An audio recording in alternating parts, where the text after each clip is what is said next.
میں نوٹ کر رہا تھا کہ قرآن مجید میں، بلکہ اکثر میں جو میرے پاس لوگ آتے ہیں نا کاؤنسلنگ وغیرہ کے لیے، انہیں میں سمجھاتا ہوں کہ دیکھو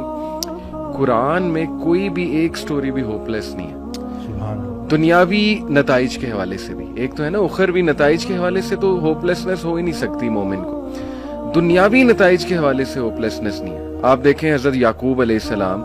ان کا غم اس لیول کا تھا کہ اتنا روئے کہ اندھے ہو گئے، لیکن ایٹ دی اینڈ بیٹا بھی واپس ملا،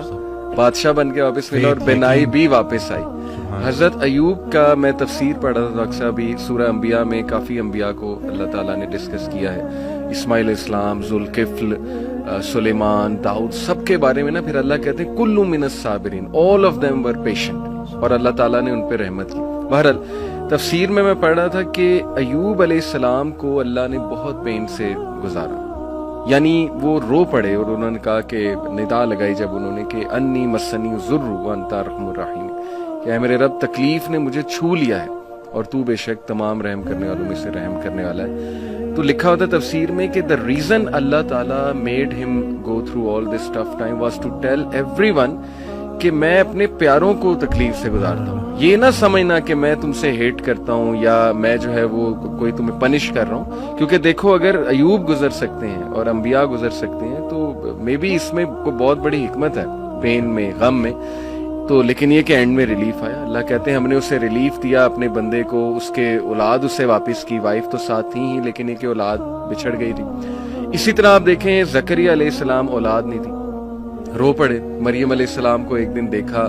کہ ان کے پاس پھل ہیں،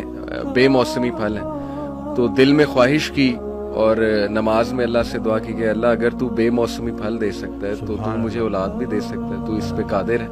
اور پھر یہ الفاظ کہ اللہ میں تجھ سے دعا کر کے کبھی مایوس ہوا ہی نہیں۔ تو آپ دیکھیں کہ اس وقت بچے دیے اور پھر وہ خود ہی حیران ہو گئے، یعنی آپ انسان کی حالت دیکھیں، پہلے خود ہی دعا کی، پھر جب اللہ تعالیٰ نے بچہ دے دیا تو حیران ہو گئے، کہتے اے رب مجھے کیسے ہو سکتا ہے۔ اسی طرح کئی مثالیں ڈاکٹر صاحب ہیں، یوسف علیہ السلام کی، موسیٰ علیہ السلام، یعنی سیڈ اینڈنگ تو ہے ہی نہیں۔ میں ہمیشہ انہیں سمجھاتا ہوں کہ دیکھو اللہ سے امید انسان سے لگاؤ گے تو سیڈ اینڈنگ ہے، وہ پھر سیڈ ہوگی۔ اللہ سے امید لگاؤ گے تو کوئی نہ کوئی ریپلیسمنٹ آ جائے گی، کوئی نہ کوئی راحت آ جائے گی، کہیں سے کچھ آ جائے گا، اللہ سنبھال لے گا۔